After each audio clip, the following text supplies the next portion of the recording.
Okay, today we are moving on for solving systems of equations. Your learning target, you can solve systems of equations through what's called substitution. So after today, you're going to know two ways to solve a system of equations. Method number one was solving it through graphing. Remember that a system is where two lines intersect. So we would graph two lines, see where they intersect, and then we'd be given a point, x comma y. So a solution to a system is always that point. It's the point where two lines intersect. Now today, instead of graphing, because sometimes it can be very tedious to graph, because you might have a weird slope, you might have a weird y-intercept, so you need another strategy to be able to analyze a solution to a system. The next system, or method, is substitution. For substitution, what we do is plug a variable in to the same variable of cloud this off, opposite equation. Remember that a system means two lines. Y equals x plus 3, 2x plus y equals 7. So if I were to graph both of these lines, I could identify what the solution is.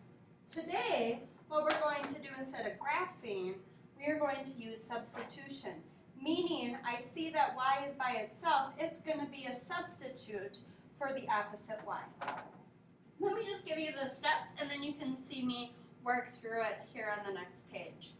Step 1, you need to put parentheses around the variable that you are going to use for substitution. So you need to know which variable is my substitute. Which one is the substitute? You always do the variable that is alone. Variable that is alone on one side of the equal sign.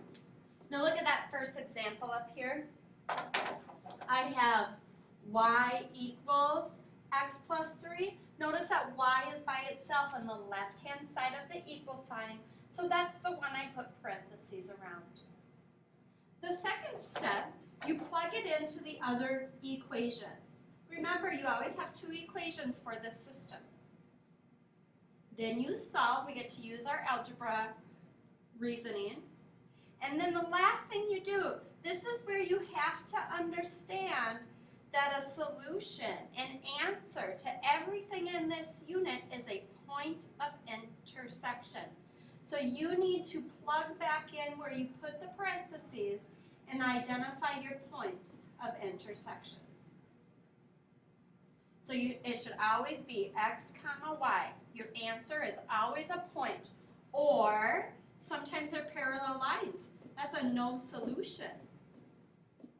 Or sometimes it's actually the same line. So you would call it infinite because it's always intersecting. Those are more of the special solutions. So target number 1, in order to meet our learning target of solving through substitution, our eyes need to be able to identify the variable we are going to use. Remember, our goal, the one that we use to substitute, is the one that is alone on one side of the equal sign. So on this first set of systems, my eyes are looking to see which variable is by itself on one side of the equal sign. I see that x is alone on the left-hand side of the top one, so that's where I put parentheses. Notice I don't include the x in the parenthesis, I just include what x equals. So x is the one that's going to be a substitute for the x in the opposite equation. The second one, moving to the right. I look to see which variable is alone on one side of the equal sign. I see that y is alone, so y would be my variable I would use to substitute. So y gets a substitute, it goes to the y on the opposite equation. Third one, I look to see which variable is all by itself. I see the x is alone, So x gets the substitute. So the substitute goes in for the x on the opposite. It's just like a teacher. Let's say I get a substitute. Pretend I am x. Well, on that opposite day or the next day, instead of me coming in, a substitute goes in. So notice that pretend if this was me, and let's say my substitute was Mr. Stahl, instead of me coming into the opposite equation, Stahl comes in and substitutes for me. So that's another way you can think about it. That I don't come in, when I get a substitute, I don't stand next to the substitute. That's just awkward. The substitute comes in and takes all of my classes that they were assigned. Okay, so I'm going to erase this so it's not part of the notes. The fourth one, you need to be able to identify which variable is isolated. And it looks like both of them, y on the first one, y on the second one. This one, it doesn't matter which one you use as a substitute. So I'm going to just pick the top one. Notice that I don't include the y because y got the substitute. It's just like me. If I were going to get a substitute, I wouldn't come into the class. Now this goes and substitutes in for the other y. Okay, so that's learning target number 1. You have to know which variable you're going to use to substitute. And now we'll actually go through the substitution process. I just want to go ahead and reference the steps again. You put parentheses around the variable that you use to substitute. You plug it into the opposite equation. You solve, and then you plug back in where you put your parentheses. And I am keeping in mind that always a solution is a point of intersection. So you should always have an x and then a y. So looking at this first example, I want to solve this system through substitution. So you can write down your little point templates because you know that your answer is the point where these two lines intersect. Strategy number 1, or step number 1, identify the variable I'm going to use to substitute. It looks like y is alone, so that's who gets the substitute. And now what you need to do, step 2, plug the substitute into the other equation. So now y gets the substitute, that substitute is going to the other equation. And then we're going to rewrite. So you have x plus, I'm just going to color code here, now I got to substitute 3x equals negative 32. And then you combine like terms, so 1x plus 3x is 4x equals negative 32. And this is all part of step 3 solving. X is negative 8. Okay, so now I'm partially done because I have to remember I'm finding a point of intersection. So I need to find out what is my y. So according to the last step, I plug back in where I put the parentheses. That's why we put the parentheses.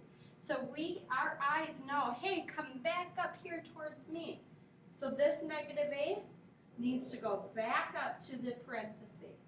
And I get y equals 3 times negative 8. Maybe I'm going to color code just so you can see. So the negative 8 was the x that I found.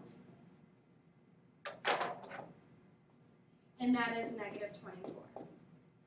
Notice that if we were to graph this, that would be very hard to find the negative 24 for your y value.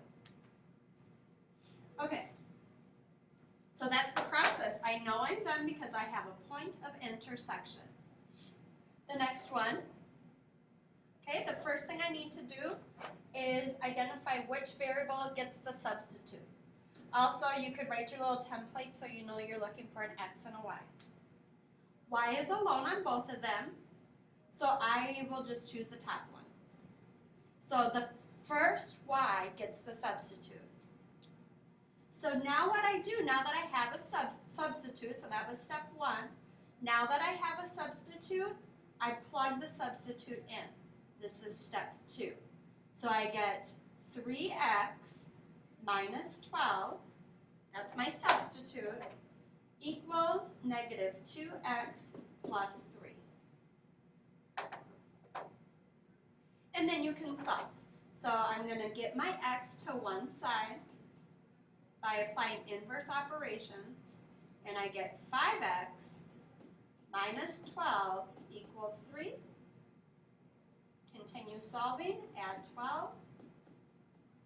5x is 15. Divide, x is 3. So keeping in mind that I'm finding an x and a y. So now I found my x, I need to find my y. The last part, your eyes go back to where you started. So here's my x, I'm going back to where I started and putting the x where the x goes. Now I'm going to color code so you can see. So y equals 3 times x, but x is 3, minus 12. 9 minus 12, negative 3. So these two lines intersect at the point 3, negative 3. I do just want to summarize again the process.